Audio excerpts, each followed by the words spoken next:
우리는 살면서 많은 것들을 소중히 여깁니다. 근데 정말 소중한 것이 무엇인지 언제 깨닫게 될까요? 잃어버렸을 때 아닙니까? 휴대폰이 있을 때 별 생각이 없다가 막상 잃어버리면 온 집이 뒤집어가며 다 찾지 않나요? 그리고 사랑하는 가족을 잃었을 때 그 가족의 빈자리는 평생 우리의 마음의 짐으로 갖고 살지 않습니까? 근데 여러분, 한 가지 질문을 해볼까요? 내가 소중하다고 여기는 것들 정말 끝까지 소중할까요? 혹시 잃어버리면 조금 아쉽지만 결국 포기할 수 있는 것들을 우리는 그렇게 열심히 쫓아 살아가고 있지는 않습니까? 오늘 본문의 말씀을 보면 예수님께서 가장 소중한 것을 놓치고 있는 사람들을 향해 두 개의 비유를 들어주십니다. 죄인들과 세리들이 예수님의 말씀을 들으러 가까이 나오자 바리새인과 서기관들은 불편한 기색을 감출 수 없었습니다. 이 사람이 죄인들을 영접하고 함께 음식을 먹는다. 함께 음식을 먹는다라는 의미는 사실 그 당시 문화로 보면 같이 된다, 이런 의미입니다.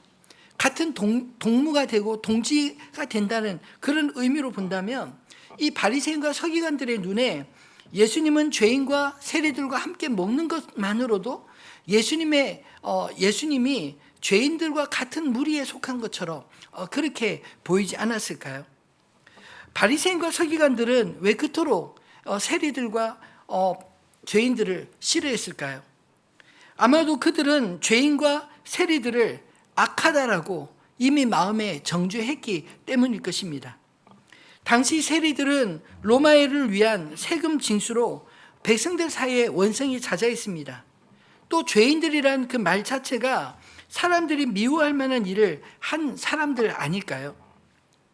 그런 사람들을 예수님께서 거리낌 없이 대하시고 심지어 제자들 중 세리 마태를 두신 것까지 생각할 때 이 바리새인들의 마음에 참 불쾌하게 여기지 않았을까요? 그렇다면 예수님은 왜 사람들이 꺼리는 그런 사람들을 외면하지 않으시고 오히려 그들을 품으셨을까요?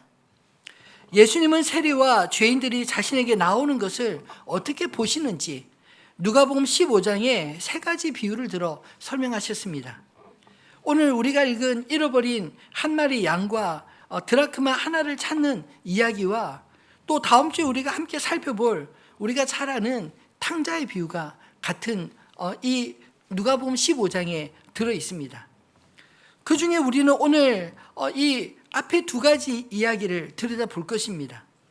이 이야기의 공통점은 잃어버린 것을 목자와 여인이 포기하지 않고 찾아내어 결국 벗과 이웃을 불러 함께 즐거워했다라는 것입니다. 차이점은 99대 1과 9대 1의 비율 정도가 아닐까요? 하나는 생명체인 양이고 또 하나는 하루 품삯에 해당되는 그리스 은화 드라크마였습니다. 예수님은 이 비유를 통해 그 당시 예수님이 죄인들에 대하는 태도에 불만이 가득했던 바리새인과 서기관들에게 어쩌면 우리의 마음을 불편하게 하는 사람들이 공동체 안에 들어오는 것에 대해 불편해하는 우리를 향해 주님은 무슨 말씀을 하시고자 할까요? 오늘 이 말씀을 통해 예수님에게 잃었다가 다시 찾은 한 영혼의 가치를 깨닫게 되기를 소망합니다. 어쩌면 그 잃었다 다시 찾은 한 영혼이 바로 우리들 자신의 가치 아닐까요? 아니, 더 나아가 무심코 우리가 외면하기 쉬운 누군가의 가치를 발견하는 그런 은혜가 저 여러분 안에 있기를 소망합니다. 예수님에게서 잃었다 다시 찾은 한 영혼의 가치는 얼마나 될까요? 첫 번째로 숫자로 따질 수 없는 가치로 여기십니다. 예수님께서 첫 번째로 말씀하신 것은 잃어버린 양의 비유입니다. 어떤 목자가 양 100마리 중 한 마리를 잃어버렸습니다. 그러자 99마리를 들에 두고 잃어버린 한 마리를 찾으러 나섭니다. 여러분, 이 목자 행동이 이해가 되시나요? 한 마리를 찾기 위해 99마리를 들에 두고 그냥 간다는 것이 말이 될까요? 우리는 단순한 숫자로 계산하면 잘 이해가 되지 않습니다. 왜냐하면 99마리가 혹시 잘못되면 어떡하지? 이런 생각이 들지 않나요? 그런데 예수님께서는 이 비유를 통해 우리에게 역설적으로 말씀하고 계십니다. 7절 말씀을 다시 한번 제가 읽어보겠습니다.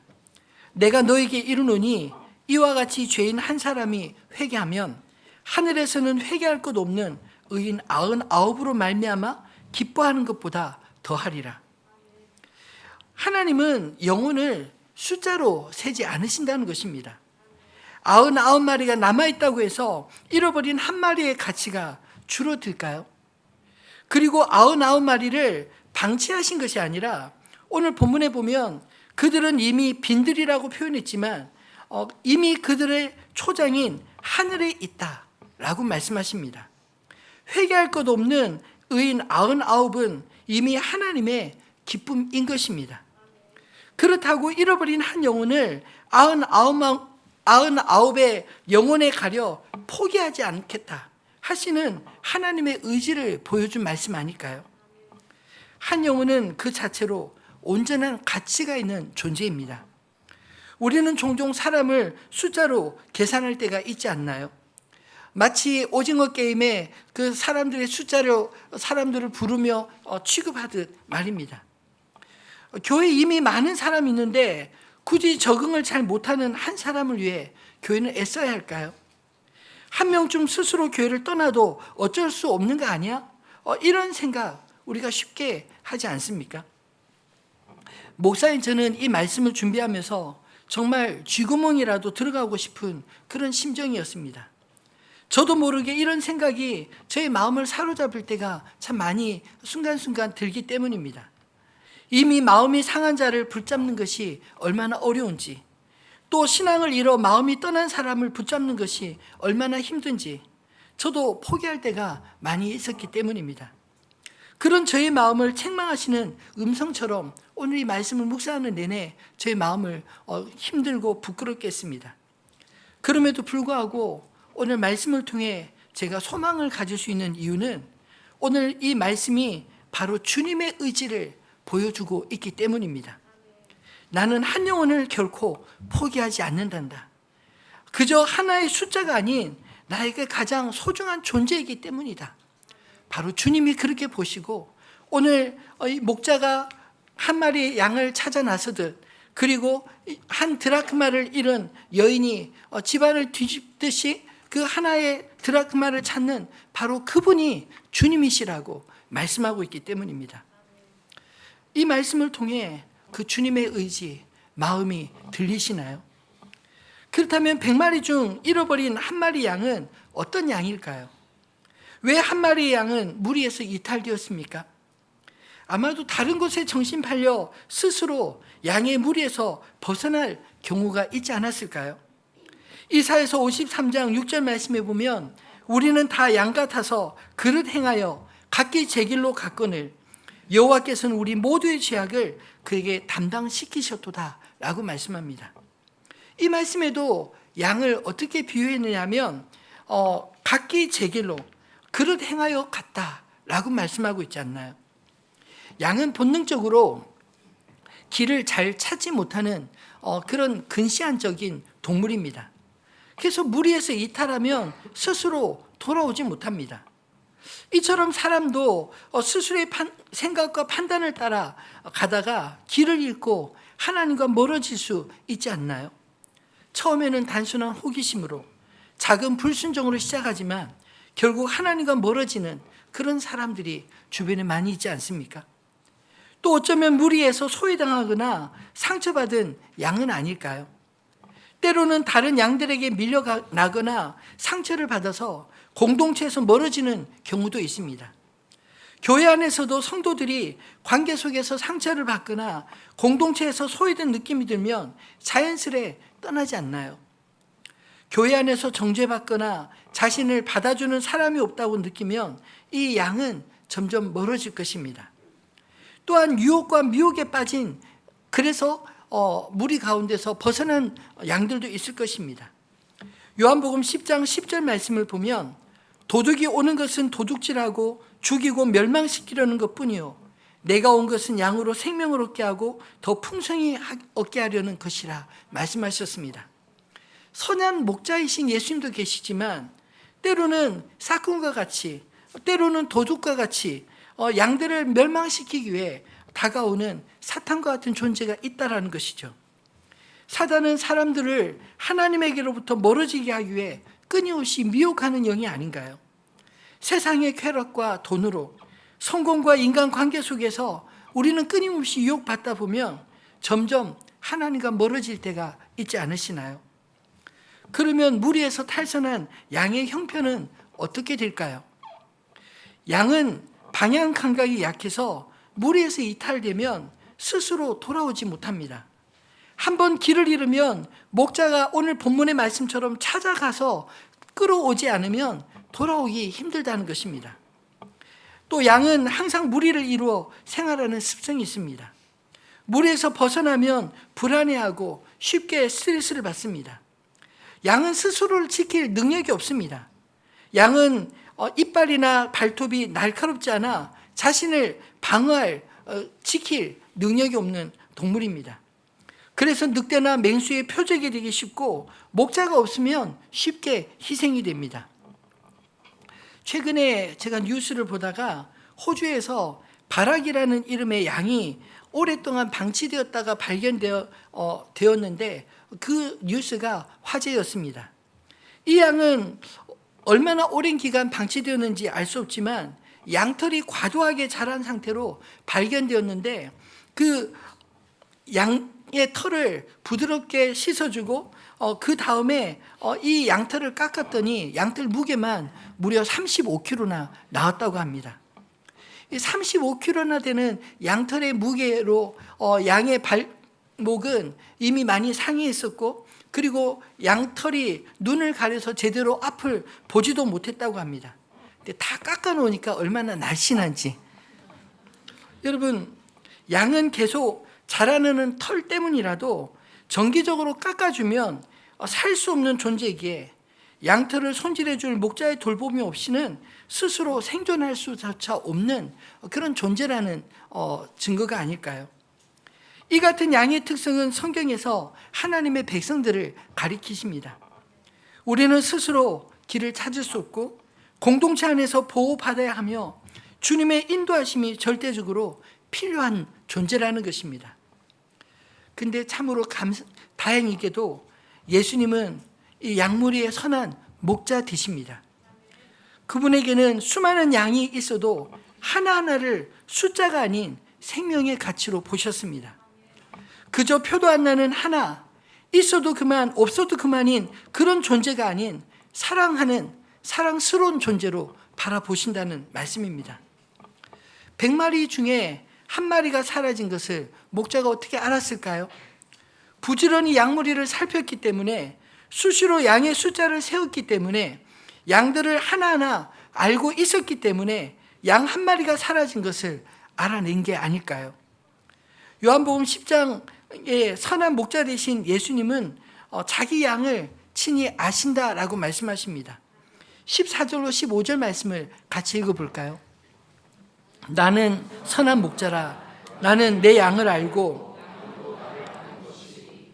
아버지께서 나를 아시고 내가 아버지를 아는 것 같으니 나는 양을 위하여 목숨을 버리노라. 아멘.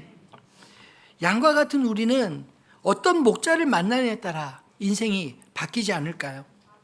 선한 목자 되신 예수님의 양으로 주님 안에서 온전한 평강을 누리는 저와 여러분 되시기를 소망합니다. 두 번째로 예수님에게 잃었다 다시 찾은 한 영혼의 가치는 하늘에서 잔치를 벌일 그런 가치 있는 존재로 보신다는 것입니다. 두 번째 이야기는 잃어버린 한 드라크마를 찾은 이야기입니다. 드라크마를 찾은 여인이 벗과 이웃을 불러 함께 기뻐하는 이유는 단순히 돈을 찾았기 때문이 아니라 그 돈이 가진 의미와 감정을 함께 나누기 위함 아니었을까요? 드라크마의 가치는 은 4.3g의 은화로 그 시대 장정 한 사람의 일당인 것을 감안하면 요즘 시세로는 아마 약 한 8만 원에서 12만 원 정도가 되지 않을까요? 근데 이 여인에게 있어서 한 드라크마는 단순한 하나의 동전이 아니라 그녀에게 중요한 의미 있는 것이었을 가능성이 큽니다. 당시는 여성들이 결혼 지참금으로 드라크마를 가지고 있었는데 이것은 경제적인 보장뿐 아니라 자신의 가치와 안정을 상징하는 물건이었기 때문입니다. 그래서 잃어버린 한 개의 드라크마는 단순한 금전적 손실을 넘어 자신의 존엄성과 소중한 가치를 잃어버린 것 같지 않았을까요? 그렇기 때문에 되찾았을 때 그 기쁨은 혼자 간직할 수 없어서 주변 사람들과 함께 나누었던 것입니다. 근데 왜 예수님은 잃어버린 양의 비유를 이어서 이 비슷한 잃어버린 한 드라크마 찾은 이야기를 하고 있을까요? 여러분, 반복은 강조이지 않습니까? 그만큼 잃어버린 한 영혼에 대한 주님의 마음이 얼마나 간절한지를 이 비유들을 통해 설명하고 계신 게 아닐까요? 이 여인의 드라크마를 찾아내기까지 포기하지 않는 심정과 찾았을 때의 기쁨을 통해 예수님은 하나님 나라의 복음이 무엇인지를 전하고 계신 것입니다. 하나님 나라는 왕 대신 하나님의 기쁨을 공유하는 곳인 줄 믿습니다. 다시 말씀드려 그 잃어버린 양을 찾아온 그 목자와 함께 즐거워하는 벗과 이웃처럼, 그리고 잃어버린 한 드라크마를 찾아 기뻐하는 여인과 함께 즐거워하는 벗과 이웃처럼 하나님 나라는 바로 함께 하나님의 기쁨에 동참하는 것 아닐까요? 첫 번째 이야기와 반복되는 부분들을 가만히 살펴보면 하나를 잃었고 간절히 찾아서 마침내 찾아내었다는 것입니다. 그리고 찾아낸 이후 벗과 이웃을 불러 함께 모아 함께 즐겼다라고 기록하고 있습니다. 이 말의 의미는 잔치를 벌였다는 뜻 아닐까요? 우리가 뒤에 이어서 볼 탕자의 비유에서도 돌아온 탕자를 위해 잔치가 벌어지지 않습니까? 이것을 오늘 본문에 보면 이와 같이 죄인 한 사람이 회개하면 하늘에서는 회개할 것 없는 의인 99으로 말미암아 기뻐하는 것보다 더하고, 또 이와 같이 죄인 한 사람이 회개하면 하나님의 사자들 앞에 기쁨이 된다, 이렇게 기록되고 있습니다. 여기 반복의 핵심은 죄인 한 사람이 회개하면 하늘에서는 잔치가 벌어진다, 이런 뜻 아닌가요? 여러분, 한 영혼이 돌아올 때 여러분의 마음에는 잔치가 있습니까? 아니면 불평이 일어나나요? 예수님은 드라크마 이야기를 통해 잃었다 다시 찾은 여인의 기쁨을 잔치로 묘사하고 있습니다. 근데 오늘 본문의 출발점이 되는 1절과 2절의 말씀은 정반대 이야기가 아닌가요? 모든 세리와 죄인들이 예수님과 함께 먹고 마시는 것을 불쾌하게 여기는 사람들의 이야기로부터 오늘 본문이 시작되고 있다는 것은 실제로 우리들의 공동체에 편한 사람과 불편한 사람을 우리 기준으로 나누고 있는 것이, 그것이 우리 마음의 실제적인 마음의 상태가 아닐까요? 잃어버린 영혼이 나와 불편한 사람이라면 그가 주께로 돌아와 회개할 때 여러분 함께 기뻐할 수 있으신가요? 그렇게 할 수 있어야 우리가 하나님 나라를 온전히 누리게 됨을 믿으시기 바랍니다. 주인과 함께 즐거워하지 않는 자는 주인의 잔치에 참여하지 않는 자일 가능성이 훨씬 더 크기 때문입니다. 그러므로 스스로 그가 돌아오기를 기다리기보다 적극적으로 찾아 나서야 된다, 이 이야기를 예수님은 우리에게 들려주고 있지 않으시나요? 사실 우리가 읽고 있는 이 누가복음뿐만 아니라 마태, 마가, 요한복음, 이 복음서의 내용들을 살펴보면 모두가 잃어버린 영혼을 찾아오시는 예수님의 이야기 아닌가요? 예수님은 제자들을 먼저 부르시고 그들과 함께 잃어버린 영혼들을 찾아 나서십니다. 그런데 바리새인과 서기관들은 예수님의 이런 여정을 못마땅하게 생각하고 늘 옆에서 방해만 놓지 않습니까? 여러분은 어느 편에 서 계신가요? 하나님이 없는 곳은 천국이 아닙니다. 함께할 이웃이 없는 것도 천국이 아닙니다. 지난주 금요일 날 박영돈 교수님의 이 말씀이 마음에 오랫동안 맴돌았습니다. 여러분, 우리는 구원을 너무나 개인화 시켜버리지 않으셨나요? 남이사 천국에 가든 말든 지옥에 가든 말든 상관이 없고 나만 천국 가면 된다, 이런 생각들 성경 말씀 안에서 조정되어야 될 줄 압니다. 우리의 신앙은 결코 혼자 할 수 없고 구원도 혼자 받을 수 없기 때문입니다. 만약 이 지구가 다 멸망하고 나 홀로 살아남는다면 그것이 구원일까요? 여러분, 함께 사랑하는 사람과 함께 있는 그곳이, 무엇보다 우리의 주님 되신 그리스도 예수와 함께 있는 그곳이 구원이요 천국이 아니겠습니까? 예수님은 우리가 잃어버린 영혼을 함께 찾고 함께 기뻐하는 공동체가 되기를 원하십니다. 그렇다면 우리 주변에 믿음에서 멀어진 사람이 없는지 우리가 부지런히 찾아보아야 하지 않을까요? 나와 친한 사람만 아니라 정말 복음이 필요한 사람들에게 우리가 다가가야 하지 않을까요? 천국은 하나님 아버지의 기쁨이 가득한 곳입니다. 그 기쁨에 함께 동참하는 사람이 천국에 있을 것입니다. 우리가 천국을 이 땅에서 경험하려면 이 땅에서부터 우리 이웃들과 함께 하나님께 예배하는 공동체를 이루고 주님의 마음으로 잃어버린 영혼을 찾아 함께 기뻐하는 그런 공동체가 되어야 하지 않을까요? 잃어버린 한 영혼을 찾아 천국에서 잔치가 벌어지듯 매 주일마다 하늘빛 우리 교회 안에 천국의 잔치가 벌어지기를 주님의 이름으로 축원합니다. 말씀을 맺겠습니다. 한 영혼의 가치를 아는 공동체 되기를 소망합니다. 한 영혼을 여러분 숫자로 대하지 마시기 바랍니다. 목자가 양떼의 숫자를 부지런히 세워서 한 마리 양이 부족한 것을 알았듯이 누가 왔는지 안 왔는지 부지런히 살펴보는 것도 영적으로 중요한 일입니다. 그러나 형제를 숫자로 대하는 것은 그 사람의 영혼을 보는 것이 아니라 단지 그 사람을 하나의 가치로 매기는 것에 불과하지 않나요? 한 영혼에 하나님 나라의 가치를 부여할 때 비로소 사람을 숫자가 아닌 인격으로 바라볼 수 있게 될 줄 믿습니다. 회개하고 돌아온 영혼을 주님의 마음을 담아 기쁘게 영접해 주시기 바랍니다. 바리새인과 서기관들은 죄인들의 회개를 기뻐하지 않았습니다.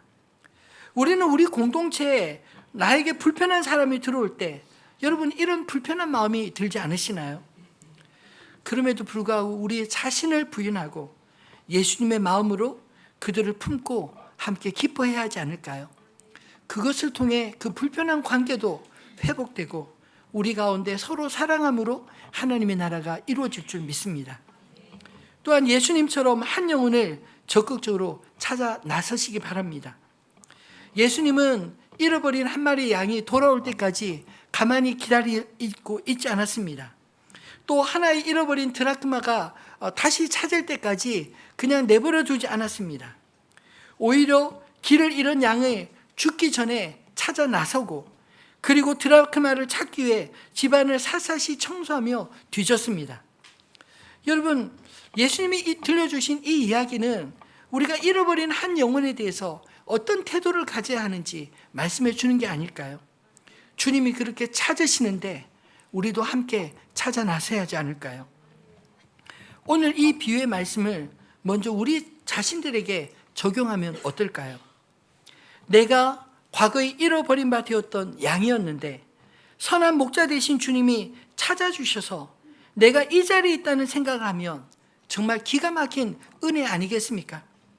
그렇게 잃어버릴 뻔했던 나를 찾으시고 여기 함께 있는 법과 이웃과 함께 기뻐하게 하시는 이 모습이 바로 이곳에 임하는 하나님의 나라가 아닐까요? 그런 은혜를 먼저 경험한 사람이라면 누군가 나처럼 주님이 찾아주셔서 주님의 벗들인 공동체에 들어오는 것을 함께 기뻐하고 환영해 주는 것이 마땅하지 않겠습니까? 이제까지 우리가 이 비유의 말씀을 우리 자신에게 먼저 적용하지 않고 마치 바리새인들, 서기관들의 입장처럼 회개하고 돌아온 죄인들을 비난하기 일쑤이지 않았나요? 저 사람 왜 교회 왔을까? 교회 물 흐리는 거 아니야? 그런 태도들이 우리 가운데 혹 있지 않습니까? 여러분, 우리 이런 태도가 말씀 안에서 바뀌어지게 되기를 소망합니다. 이제 다음 주일부터 목장 모임이 시작이 됩니다. 바라기는 우리 모두가 이 주님의 마음으로 잃어버린 한 영혼의 가치를 깨닫게 되고 주님과 함께 찾아 기쁨을 나누는 그런 목장, 그런 하늘빛 우리 교회가 되시기를 우리 주님의 이름으로 축원합니다.